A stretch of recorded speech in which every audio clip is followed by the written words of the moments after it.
નમસ્કાર મિત્રો, જય માતાજી। આજના આ વિડીયોમાં હું તમને જણાવવાનો છું ડિજિટલ અરેસ્ટ। ડિજિટલ અરેસ્ટ એટલે શું એ તમને જણાવી દઉં કે ઓનલાઈન મોબાઈલ ઉપર તમને અરેસ્ટ કરે છે। ચાલો કેવી રીતે જોઈએ આપણે। સૌથી પહેલા તો વોટ્સઅપ ઉપર તમને વિડીયો કોલ આવે છે, જે દિલ્હી, બોમ્બે, કલકત્તા ક્યાંયનો પણ એસપી કે ડીએસપી કે કમિશનર એ તમને કોલ કરે છે અને તમને જણાવે છે કે તમારું એક પાર્સલ અહીંયા પકડાનું છે, જેમની અંદર ડ્રગ્સ, અફીણ કે પછી દેશી બિયર મળી આવી છે, અથવા તો સોનું કે ચરસ કે ગાંજો આવી કોઈ વસ્તુ તમારા પાર્સલમાંથી મળી આવી છે અને તમારી ઉપર કેસ લાગુ કર્યો છે અને કોર્ટના ઓર્ડર મુજબ અમારું પોલીસ ખાતું તમને અરેસ્ટ કરવા માટે નીકળે જ છે।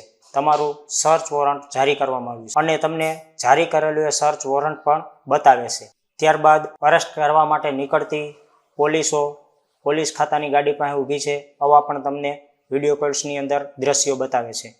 પણ ખરેખર નથી તો એ કોઈ ડીએસપી હોતો, નથી કોઈ પીએસઆઈ કે નથી કોઈ આઈજી કે ડીઆઈજી હોતો। એ બિલકુલ ફ્રોડ હોય છે, જેમણે પહેરેલી વર્દી પણ પોલીસ ખાતાની હોતી નથી, ડુપ્લિકેટ વર્દી હોય છે।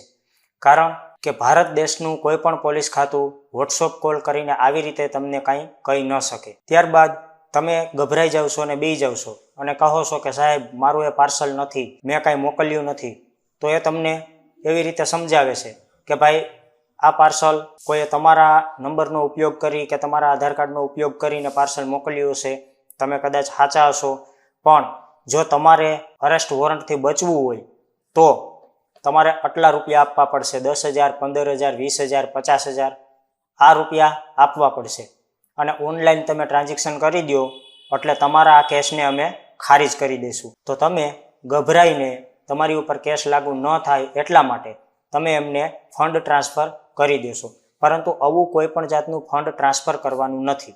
તમને વોટ્સઅપ પર આવેલા કોલમાં કોઈ પણ પીએસઆઈ કે ડીએસપી કે કમિશનર હોતા નથી, કારણ કે પોલીસ ખાતું ક્યારેય પણ વિડીયો કોલ ઉપર તમને અરેસ્ટ કરતું નથી કે વિડીયો કોલ ઉપર તમારી પાસે કોઈ જાતના પૈસા માગતું નથી અને જે ગુનો તમારી ઉપર લાગુ થાય છે એ ગુનો પૈસા આપીને ખારીજ થતો નથી। તેમનો તમારા ગુનાનો ફેસલો કોર્ટ જ કરે છે અને કોર્ટના ચુકાદા મુજબ જ તમારે તમારો દંડ ભરવાનો હોય છે।